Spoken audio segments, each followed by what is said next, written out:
Hey, Rick Sayes here. Welcome to another episode of the Outdoor Biz Podcast, where I speak with retailers, brand managers, athletes, executives, and others in the outdoor biz to get their thoughts, tips, strategies, productivity tricks, and ideas that you can apply and take your career or business to the next level.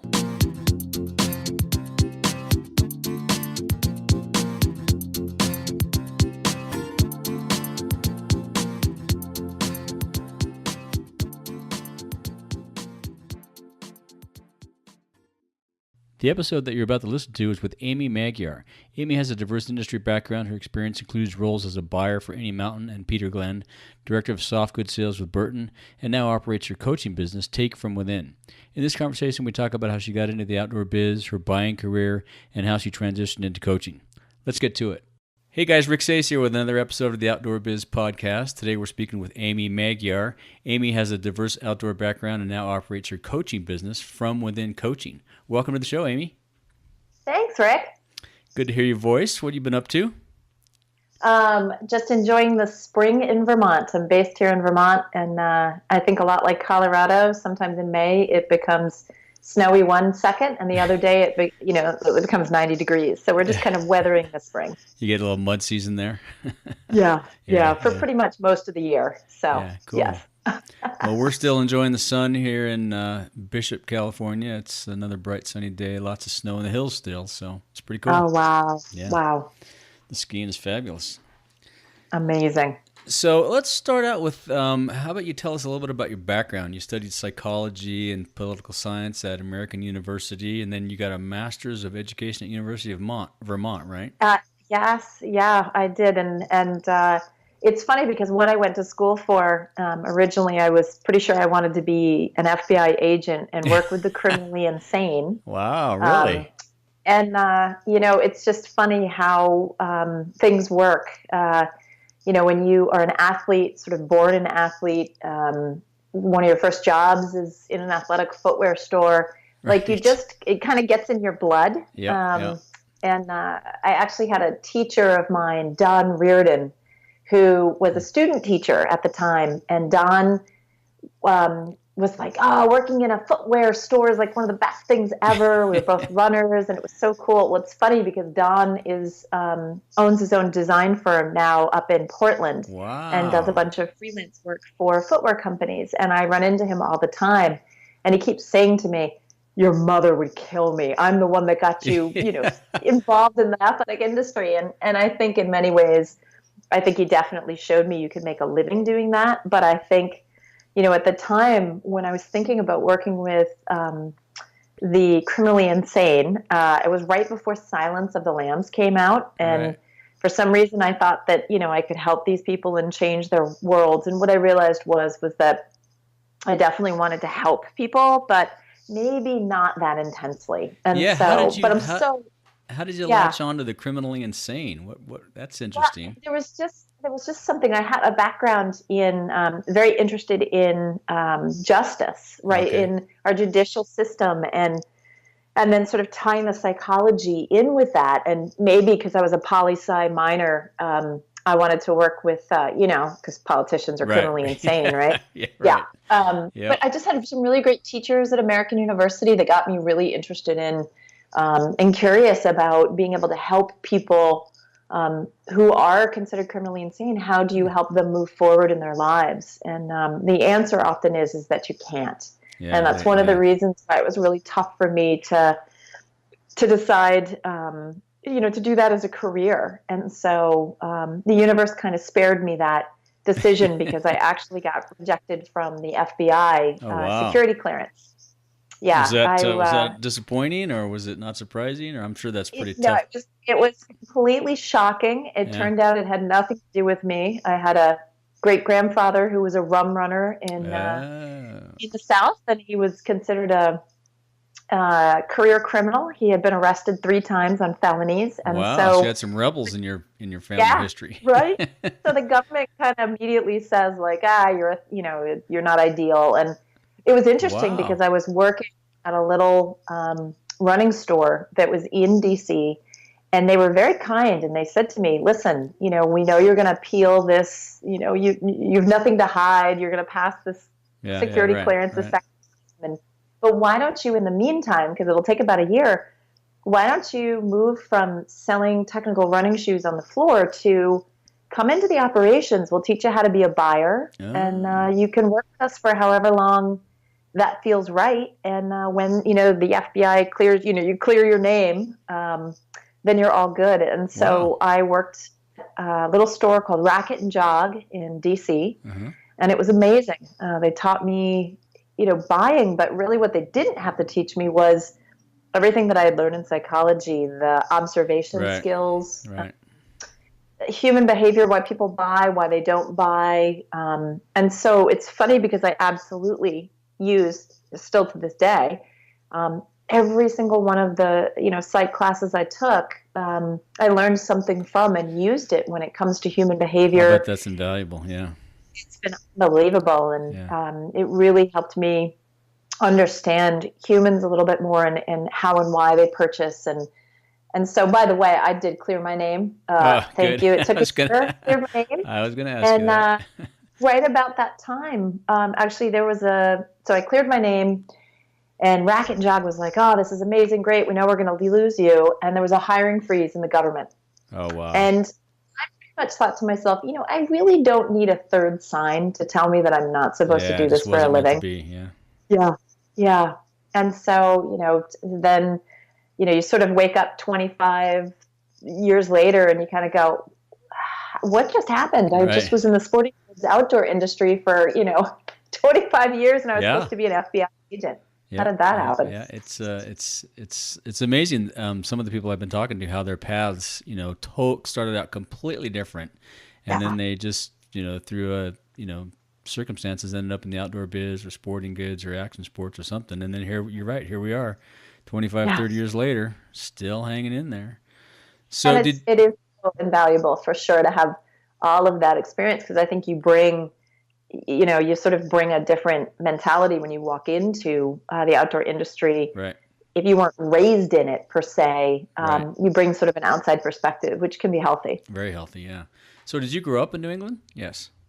I actually grew up in a little town called Rhinebeck, New York. Okay. And Rhinebeck is in Dutchess County, about 2 hours north of New York City. And I swear, Don Reardon, my old student teacher, said to me that there was something special in the water there, because I think my graduating class was only, we probably had about 85 students in my year, but about 80% of them were athletes. Wow. So it was very, growing up, it was moving your body is what we did in every aspect. And it didn't matter in my little town, it didn't matter what clique you were in. If you were you were the punk rocker, you were the stoner, or the whatever, like everybody still was an athlete. Wow, it's that's just cool. Hysterical. Yeah. So, I sort of didn't know anything different. Yeah, that's awesome. So what was your first exposure to the outdoors? I mean, maybe a more traditional outdoor activity other than running or, Yeah. Well, I was raised two different ways. My dad, who passed at the age of 93 a couple of years ago, he was an accomplished cyclist and skier. So one of my first memories is being in the back of a bike buggy, and traveling all of New England. Like he just threw us in there, cool. And he was going to go on a 100-miler that day, and we were in the back. So my sister and I had traveled most of New England before we were like 2 or 3, just in the back of this little buggy. Right. So in the summer we cycled, and in the winter, I think my dad said that he had skis on me. That one of the ways I learned to walk was actually through skiing. Okay. So he put me on skis, and at the time there really wasn't skis for kids. Yeah. So right, yeah. He found the smallest pair of skis he possibly could. He chopped off the back, cut them down, duct taped the skis basically to my boots, and off we went.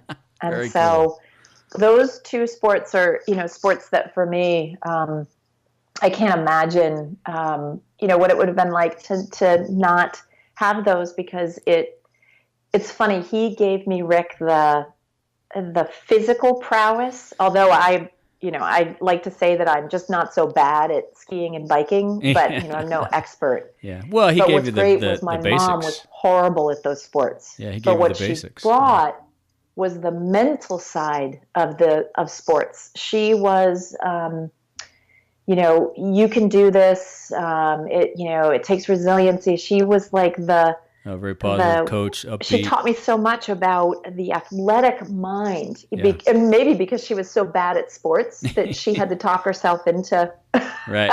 some things. Yeah. And so it's funny because my dad gave me the physical side of sport, the love of it, and my mom gave me the mental side of it. Interesting. Pretty cool combination. That's great. Yeah, that's awesome. No, I was just saying, as an athlete, you really learn how to, suffer through the adversity and push through the adversity of something, and it really that happens in the business world too. Things get tough, and you just gotta suck it up and move on. So that's awesome. It's one of the things that now that I do as a coach, even though I work in the business world and I work with careers, one of the things that I love to do is I actually have this really great group of athletes that I work with, all at different levels. Some are professional, some nice. are amateur, and we talk about the mental game. In fact, this weekend I have a couple of my athletes who are elite CrossFitters and are competing at the regional games, and they sort of, their mindset is, how much are you willing to suffer for your sport? Right. And I think it's just a really amazing idea of, in a sense, if you love something, how much are you willing to suffer for it? And it's a really interesting way of looking at the things that we say we're committed to. So that's your commitment. Yeah, exactly. Yeah. Talk about a pool of resiliency that crew has to have for CrossFit. It's amazing. Yeah. So how did you transition from buying into sales? You were a buyer for obviously the running shop and then a couple ski shops, and then you got into sales with Burton, right? Yeah, I did. I was working at the time as a buyer. One of my favorite people that I've ever worked for, Scott Walker, was the DM of Galleons under the ski and snowboard division. And he called me when I was in Northern California working for Any Mountain and said, "Hey, love to get you out here to Indiana." And I said, "Well, Scott, I've worked at a place that's in the middle of nowhere land because I worked at Peter Glen as a buyer. So, being in the flatland of Florida and the flatland of Indiana, buying snowboards and equipment is not really a good place to be. Especially when you're in Northern California where you have so much access to so many other things. Yeah. But honest to God, he got me because he asked me how much I was paying in rent for a 500 square foot apartment in San Francisco. Right. And he told me what the average price of the house in Indiana was. And I found myself on the plane to interview with Galleons really quickly. Wow. And it's amazing. It was a very short time period that I was there. I think I was there maybe a total of 10 months. And the reason that I left was because Dick's Sporting Goods bought them. I was going to say, were you there for the transition to Dick's? Yeah. Yeah. Yep. And so I was asked, some great people at Dick's Sporting Goods that asked me to stay and help them build up their ski and snowboard department. And literally I was 24 hours away from signing the contract when Burton called me. Clark Gunlock, who was the head of sales at the time, called me to say, "Have you signed that contract yet?" Because I think he really wanted to have somebody at Dick's Sporting Goods that he knew, and he knew me very well. Right. That'd be a benefit to him, correct. And one of those moments in life where you sort of, the best thing to do is show your vulnerability. I actually said to Clark, I don't think I should actually sign this. I'm not sure it's the best fit. And so he said to me, "Well, what are you going to do?" And I'm like, "I don't know." And I think I completely broke down in front of him, by phone. And he said to me, "Well, would you consider coming to Vermont?" And I think I was very honest and said to him, "Who can afford me there?" And he laughed and he said, "Well, I was gonna see if you wanted to come and work for Burton." Oh, and nice. I don't know who thought it was more shocking, him or me, because I had spent pretty much my entire career helping every brand but Burton grow. And so when I said to him, what would I do for Burton? He said, "I want you to come in and help me with soft goods and help me grow soft goods." Cool. And so what was brilliant, and I didn't realize it until after the fact, is that so much of being a sales director is about relationships with retailers, right? Yep. And having been a retailer for big and small companies, a lot of these folks were my peers. I understood their language, understood what they were going through. Right. And You've been in their Clark brought me shoes, in. exactly. Yeah. Yeah, Clark sort of brought me in to help Burton, stop making catalogs that you couldn't write on anymore, or Right. sort of really confusing order forms. And Yeah. it was pretty cool because the other part is, as a sales director, you spend a ton of time forecasting. How much should you buy what? And reforecasting and budgeting Right? and rebudgeting. And again and again and again. And being a professional buyer for that long, we forecast in our sleep. Right. So it's pretty cool. He connected the dots. And so, That's awesome. By the way, the funny part about the story is that so I get hired by Burton. I apologize to Dick's Sporting Goods. I'm not going to be able to be the head of ski and snowboard for you. How'd they take it? Were they upset? Very sad, but they were excited to have me at Burton because guess who was my first meeting as Burton sales manager was we flew to Pittsburgh and I sat in front of Dick's Sporting Goods and decided whether Burton was going to sell them or not. Wow, nice. And so I think they were actually, if they had to lose me, I think they were pretty stoked about where I landed. Yeah. It kind of worked itself out. Well, and back then, for Dick's to get brands like Burton was a big coup. I mean, a lot, Galleons didn't have all those brands, or Dick's sure didn't. So yeah, they did not, and it was not a given that just because Galleons had it didn't mean that they would. Correct, right, those brands would sell to Dick's Sporting Goods. So it was definitely a fascinating thing. But the Dick's people were amazing, even through the transition. They were great, and they're good folks. Yeah, good folks for sure. And so then from Burton, did you go right into coaching, or was there something that you did in between there? That's a great question. So, Rick, one of the things that living in Northern California, you're exposed to, good food, good people, ideas you never thought of. And I was exposed to coaching, and I heard about it. And in fact, where my offices were. Now, what kind of coaching? Just athletic coaching? Kind of coaching. I'm sorry, you're right. Sort of life coaching, I guess, in general. And, heard about life coaching, heard about this idea that it was about helping people set and get their goals, helping them move forward. It wasn't psychology, like it wasn't therapy. You don't unpack 20 years of history. In fact, it's about moving forward from that history. And that's kind of what I really enjoyed about psychology. So I learned that there was a coaching school in, about a couple miles from where my office was in Corte Madera in Marin County. I did what everybody who comes to their passion does in the beginning. I made every excuse, right? Yeah. I was, I don't have time to go to school. It's going to be too expensive. And then I think I probably thought this more than anything. I kept thinking, I won't be any good. Huh.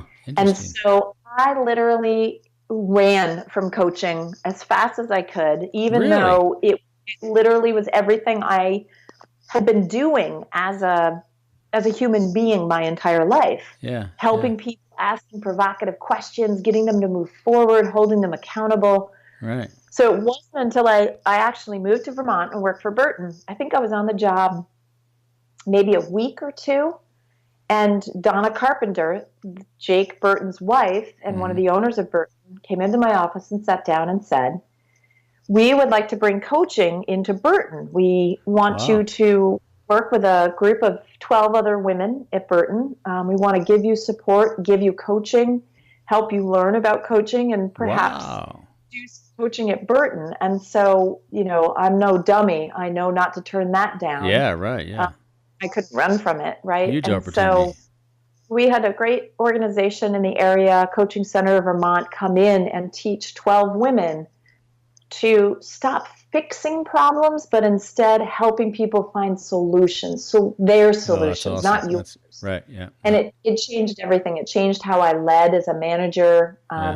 It changed me in so many profound ways. So, kind of running away from it, I couldn't hide from it at Burton. What do you think the reason you were running from it was? Did you ever sort that out? Yes, and thank you for putting me on the therapy couch. Yes. Sorry. Rick, I think it's so funny. I see it whether I'm career coaching people or executive coaching them. The things that people want out of life, the things that they're so sure are going to be so great for them, they're oftentimes so afraid to do because they're afraid they'll be bad at them. Yeah, that's interesting. And then that's the thing that has always motivated them. If they're bad at it, then who are they? Right. Then what do they or want? then what do you do? Right. I sucked at that. Now what am I going to do? Because I really loved that. Yeah. Yep. And so I think fear plays an enormous part of fear of failure, fear of it's not what you think it's going to be. Although for any of us that have chased our dreams, it's not only what you think it's going to be, it's always something more. Yeah, it always is. Yeah. Well, no, I think it's also a lot of people have, their own identity tied up in something, and everybody knows them as this. And if they shift gears to do something they've always loved, but that's not me. Well, it is you. It's just because it hasn't been you doesn't mean it can't be you. So that's interesting. It's always been you. You're dead on. Absolutely. Yeah. Interesting. So go ahead. Sorry. It's so funny because, you start, coaching is a little bit like Coconut Telegraph in that you do a little coaching with some folks within your organization. And you do good, as my mom would say. You've done good, kid. And people start saying, "Hey, I got a cousin. I've got a best friend. They could use your help. Could you help them?" And I started realizing like this was something. Yeah, this could be a thing. And this wasn't this just wasn't going to be at Burton. And so right then I decided that I was going to officially go to school, not just go through this wonderful program that the coaching center had put together, but actually go through a full coaching school. Cool. Mm-hmm. And, I spent 2.5 years going to school for coaching. Was it like a master's program sort of? In a sense, yes. There are coaching programs that our governing body accepts, and it is almost like getting your master's. Yeah. And they help us to refine our skills and also remind us of the ethical guidelines that we have and that we need to have. Because even though we're not therapy, there is confidentiality. There are ethical things that come up that just really making sure that we're comfortable in any kind of context for no matter what comes up. And so Burton was great. The last year I was finishing up my certification, I switched over to being in the sales operations because it allowed me to sort of, not that there's a job that's 9 to 5 in the outdoor industry, but at least I wasn't traveling as much as I was. Yeah. I was just going to say it takes the travel component out of it, which would be huge if you're going to school. Yeah. Yeah, it was amazing. And it allowed me to finish things up. And once that happened, I realized I couldn't, I had everything I needed to be successful. All I needed was a giant scoop of, really of courage of going off on my own. But I had so many wonderful referrals and people who were happy to send me clients. And thank goodness I didn't screw anybody up. So 6 years ago, I decided to open up from within and make it my full-time career. And I stepped aside from my role at Burton. And was Burton still a client? Yeah, they are still a client. They're very amazing about sending me people that may need support. And so I couldn't be more grateful of the relationship that I have with them and other manufacturers in the around the country. I'd say probably 70% of the business that I do is not here in Vermont. It's virtual, or I travel to them. So it's really kind of fun getting out. And what percentage would you say is outdoor/action sports versus some of the athletes like you talked about? Absolutely. In the beginning, when I was, because I was, so much of the outdoor was my world, that probably 98% of my referral base or my business was the outdoor industry. What I've really enjoyed is being able to switch that around, where right now probably about 25 to 30% is considered outdoor action sporting goods. Oh, wow. So it's pretty small. And it is. And what I love about it is that the other 75% is finding out what the heck is happening in the rest of the world. Oh, and so often it gives me a chance to bring in new ideas into the outdoor industry, or sometimes from the outdoor industry, bring something into a larger Fortune 500 company. And so I hope that my outdoor business never gets smaller, because it's just lovely and I adore it. And it is who I am. So how has your coaching experience changed your perspective of the outdoor biz? Interesting. Because in the picture of the big world, when you compare it to other sports and other activities, even though we've just recently identified that we drive a lot of revenue in the country to the tune of $800 billion or something. Yeah. We're still a small industry, a small business. So there's got to be some differences and some things that we can learn and help us continue to grow. And yeah, I think one of the things that's so amazing about our industry is that we're a business, right? There's consumers, there are, we need to sell products, we need to sell services. Right. The thing that doesn't happen for Coca-Cola, Johnson & Johnson, some of these other larger companies that are in the business of selling products, is that they don't have the Mother Nature factor. And they don't have the passion tied to their consumer that we do, right?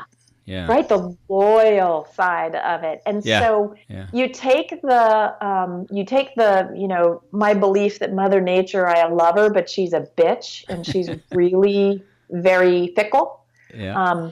And if you can figure out how to manage change and handle change when you're working with someone like Mother Nature and coaching people who are not just trying to deal with market fluctuations in the economy and and all of this, but also dealing with Mother Nature.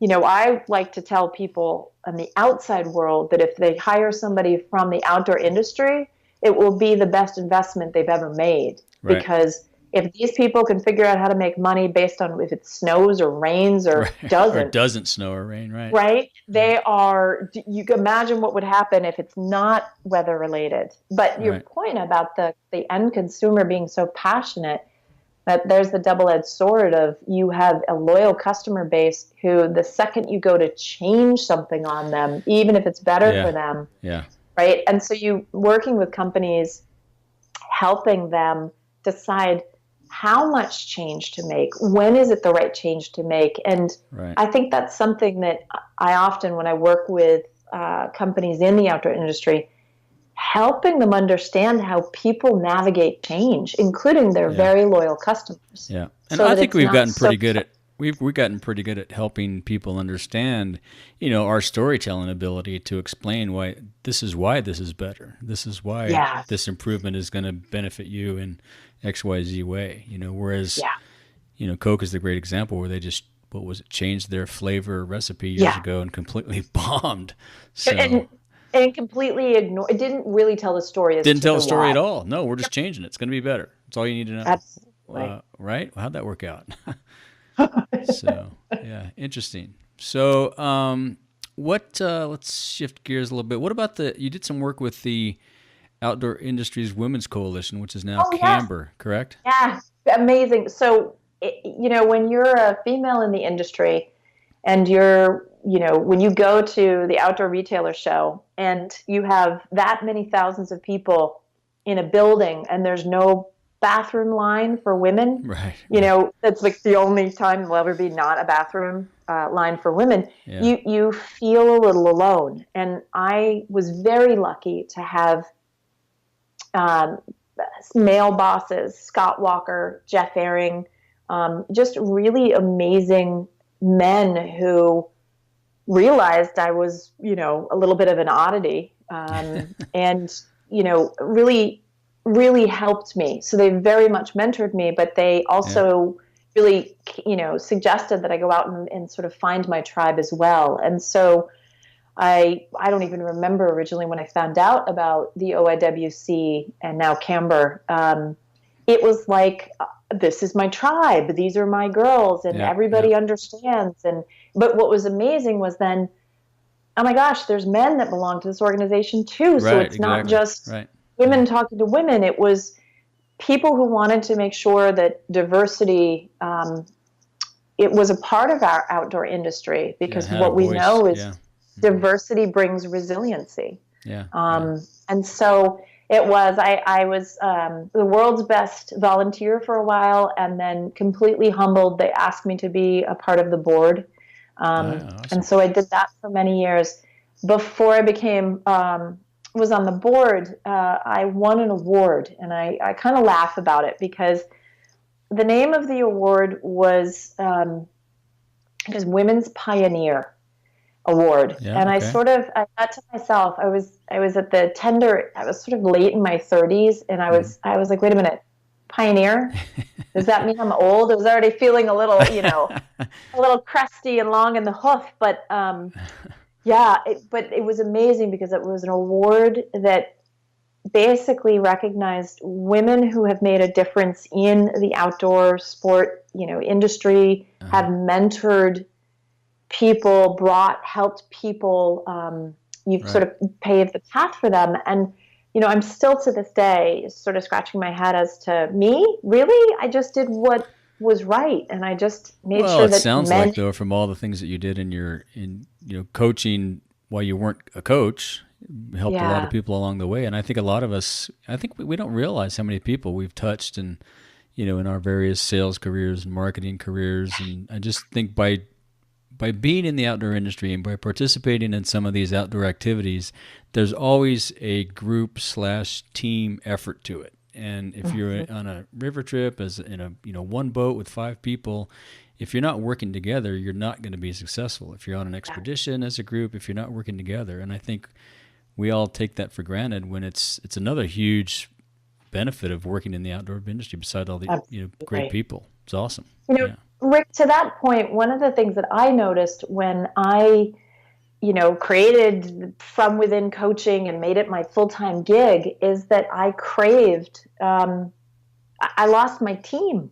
My entire life had been a part of a team, whether it was on the field or in a business. And so I didn't know for a couple of years why I was feeling like I was missing something. And I'm stoked, because now I have this amazing team that works with me here at From Within. Yeah, you've recently grown. You've added to the amazing. Team, right? Yeah. Absolutely amazing. And I couldn't feel more excited about collaborating again.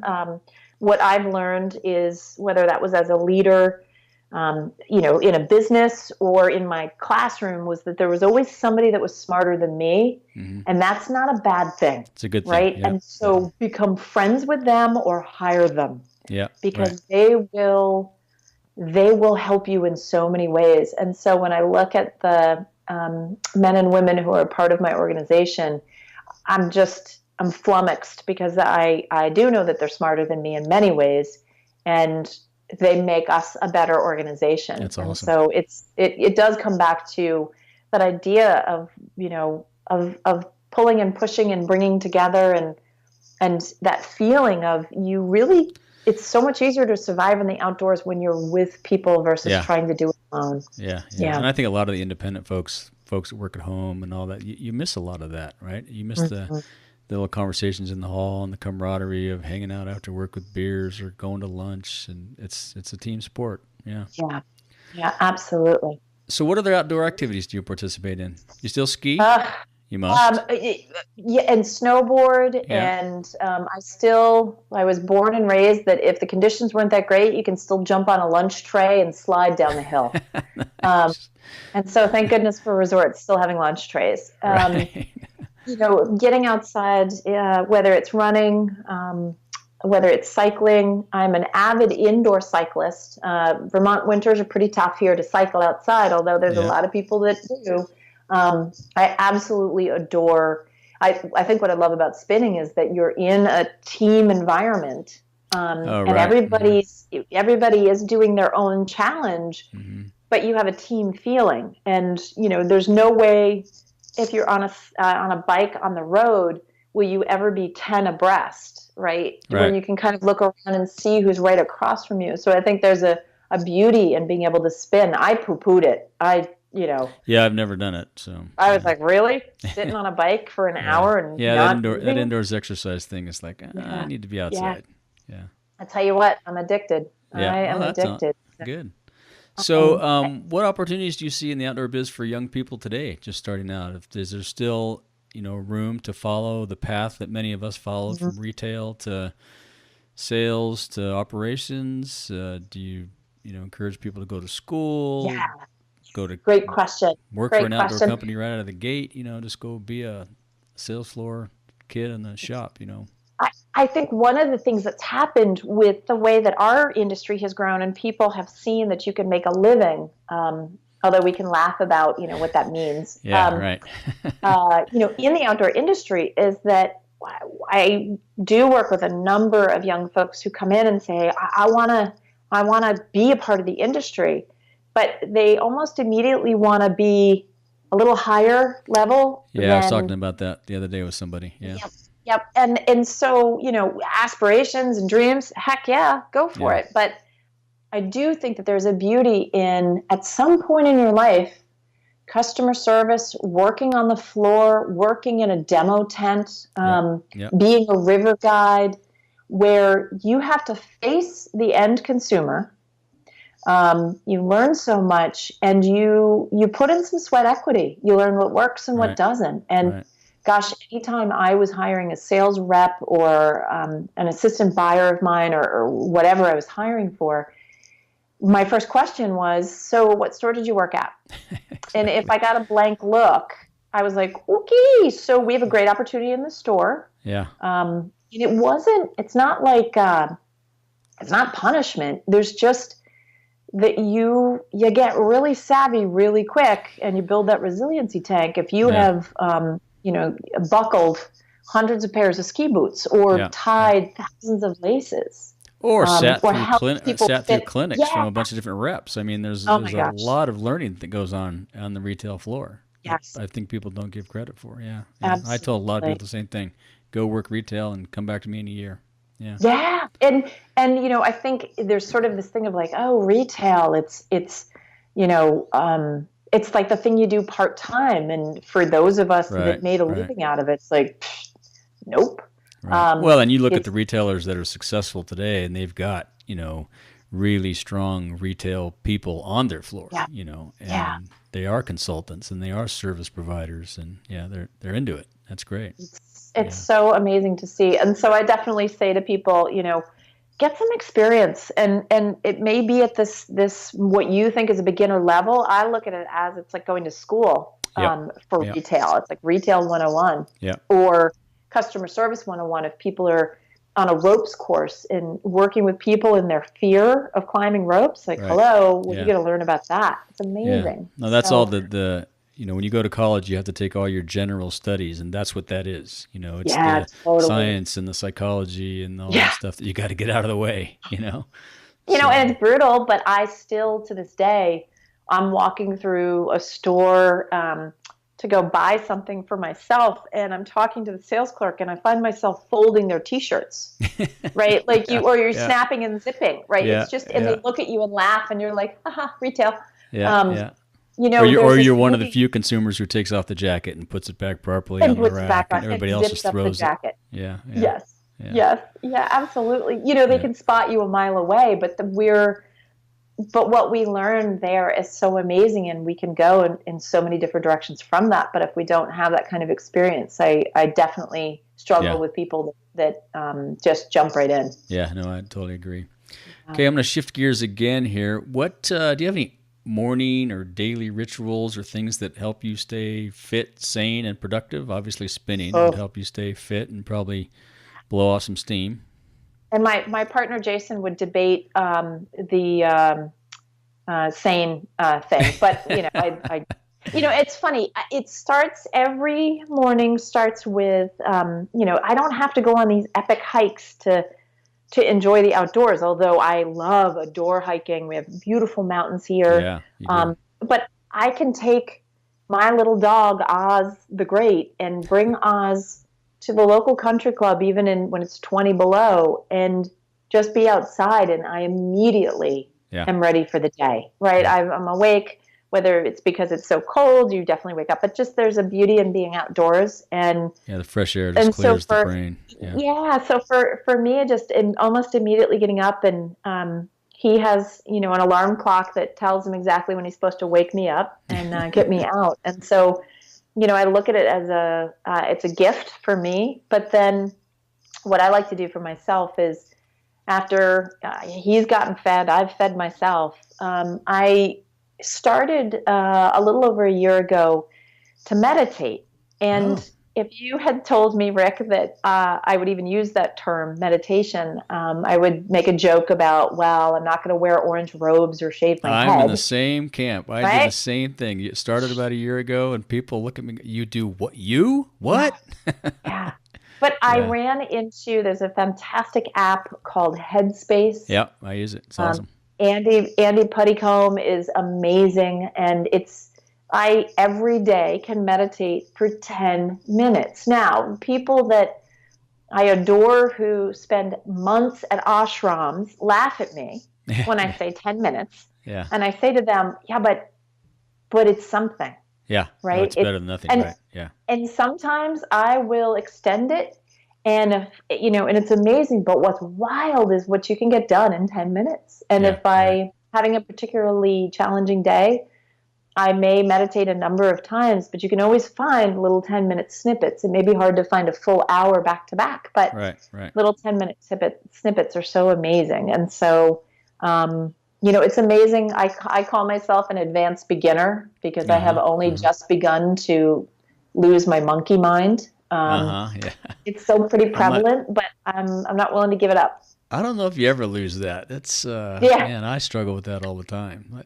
I do the 20-minute programs, and I figure I waste 15 because my mind's bouncing all around the walls in there. It's like, what are you doing?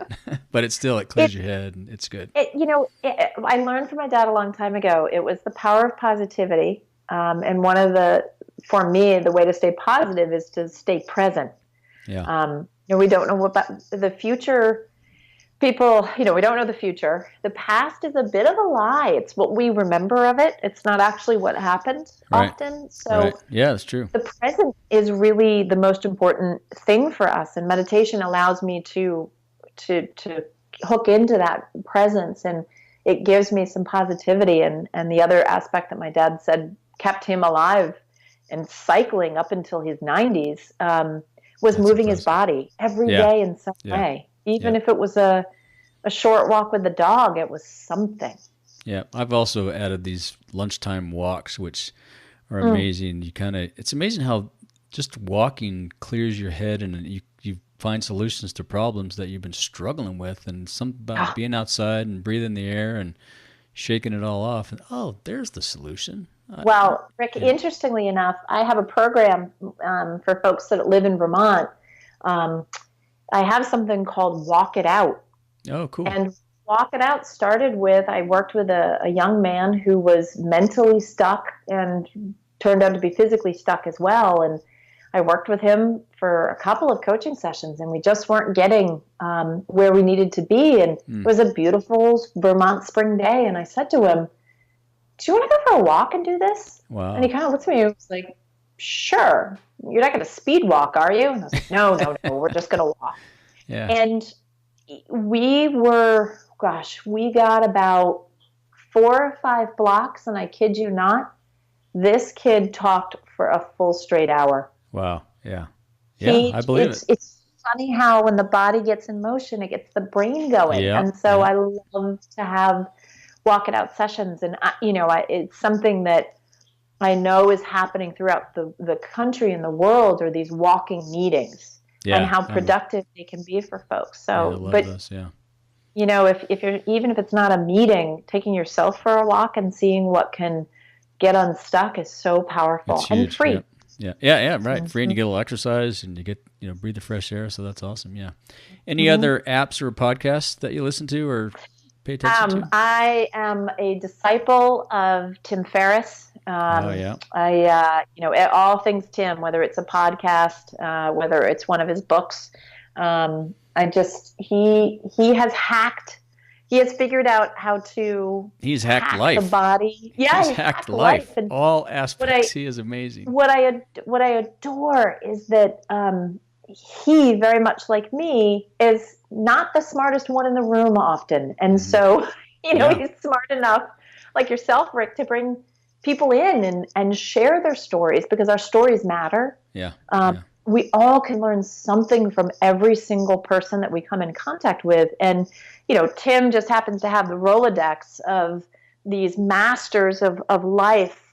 His most recent book, Tools of Titans, it's a handbook for living. It is. Yeah, I got to give him props. That's kind of what this podcast is. I listen to him almost daily, and I thought, wow, this is great. We could do something like this for the outdoor industry. Get everybody's stories together, because so many of us have been together for so long, and the tribe gathers twice a year, and we have great 4 days, and then we go our separate ways, but we never get to continue that. And maybe this is a way for people to share stories and you have a little bit of connection to the tribe on a daily or weekly basis. So. And to that point, Rick, it also it's available to people who aren't in the tribe or haven't been in the tribe yet, and can hear, that what they're struggling with, they're not alone.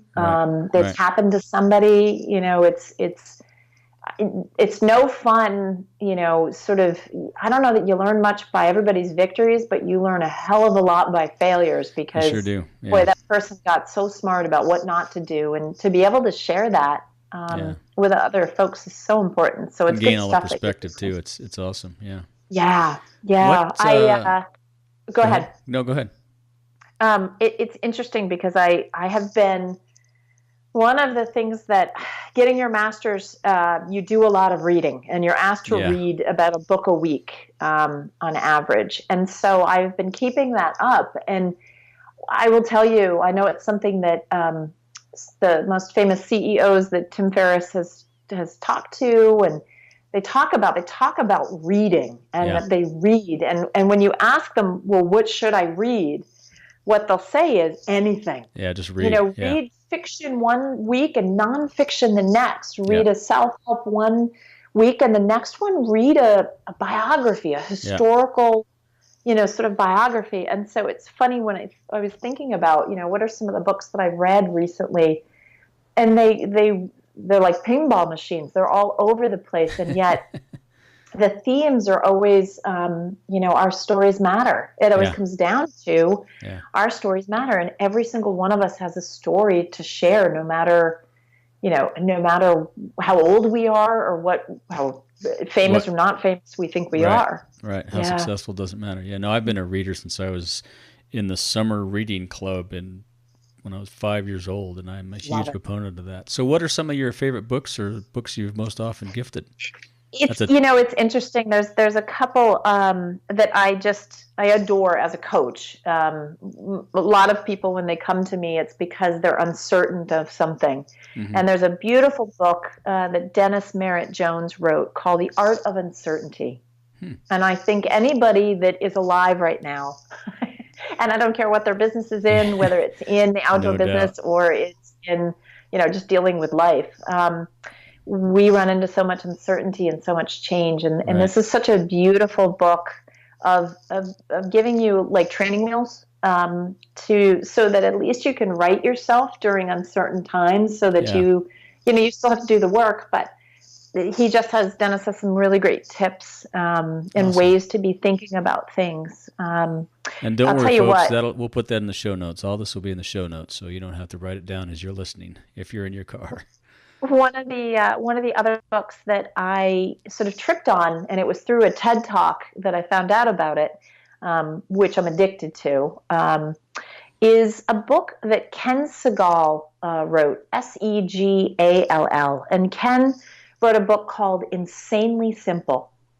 And Insanely Simple is, he was the creative director for marketing. He was in a marketing agency that worked with Steve Jobs with the original Apple, and then when Steve Jobs came back with the second Apple. And it's so amazing, because I think every one of us that's in the outdoor industry, we want to make sure that we have all these incredible features for people, and that in a sense we everything. And sometimes what we forget is that the human beings crave simplicity. Yep.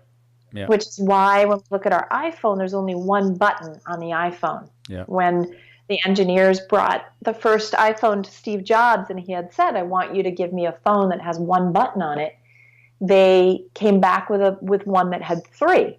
Right. And the famous story of him saying, I said I wanted one. Yeah. And they said, well, we just took a BlackBerry, right, and 26 plus keys to three. Yeah. And Steve said, people want simple. They just want one. And it's funny because if you had said to me 20 years ago, you know, your phone is going to have one button on it, you're like, what? How is that even possible? And yet all of us have learned how to deal with a one-button phone. Not a problem. Yeah, no, I think that's a good point. There's a lot of, we're over-engineering things a lot these days just to make something new and fresh, and I think it's a bit overdone, but... So Ken has done a great job in the book of just reminding us that it is harder. One of the reasons that it's that simple sells, but simple is really hard is because it's the hardest thing to do as a designer. Yeah. Yes, right. Is to really boil something down, but you know, constantly thinking about what will make it easier for the end consumer, not flashier, not prettier. Right. What will make it simple for them? And I think Steve Jobs had done such a beautiful job from everything, packaging to the actual use of the phones, and even to this day, right, the legacy of keep it simple is he was one something of I think we can all learn from. I agree. Yeah. I agree. Mm-hmm. So anything else you want to say or ask of our audience? Anything they should... You know, I think something that you and I talked about is sort of the remembering to look behind you and pull with you. As you're blazing the trail, there are people that are 10, 2, and 1 year behind you who are scared as well or not sure. And the only way I think our industry will stay healthy is that if we think about the people who helped pull us forward and who took chances on us and sort of allow people, even if they're not fully baked, they're not the perfect marketing person, but gosh, they have passion and gosh, they are, you know, they've got something. Yeah. You can teach them the skills of the job, but what we can't teach is passion and vitality and resiliency. And so, you know, I like to say, make sure that as you move forward, you're creating an even bigger wake for people to jump onto.